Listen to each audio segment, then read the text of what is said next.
কারণ সব আলেমরাই ছিল, কিন্তু সবকিছু প্রকাশ করে নাই, জানেন শাসকের কারণে। সবাই ছিল, আপনারাই যদি ফেসবুকে লেখেন আপনি কোথায় ছিল, তারপরে যে হলুদ মিডিয়া কি করবে।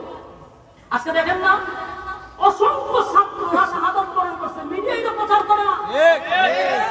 হাজার হাজার আলেম ওলামারা রাস্তায় নামছে, মিডিয়া প্রচার করে না, খালি প্রচার করে ছাত্ররা, সাধারণ মানুষরা নামছে। আলেম ওলামারা মানে এটা সুযোগ দিছে কারা? কিছু কিবুট মুজাহিদদের কারণে। কিছু লোক হাতে করে আছেন, আরে বেটা এ ছিল কি অবস্থা।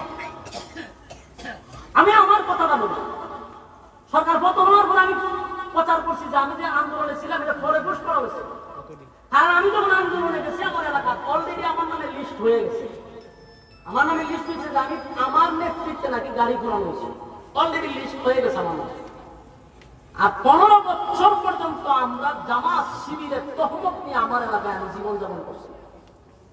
আমি আমার এলাকায় এটা মাহফিল একবার বাঁধছিলাম, আপনারা জানেন তো সব।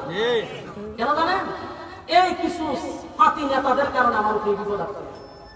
এরা এসপির কাছে গিয়ে বলছে আমি জামাত করি শিবির করি, ওসিকে বলছে আমি জামাত করি শিবির করি। 15 বছরের ভিতরে আমার পরিবারের একটা লোক পর্যন্ত সরকারি চাকরি করতে পারে না। অথচ আমার ফ্যামিলিতে মাস্টার্স কমপ্লিট করা অনেক কষ্ট।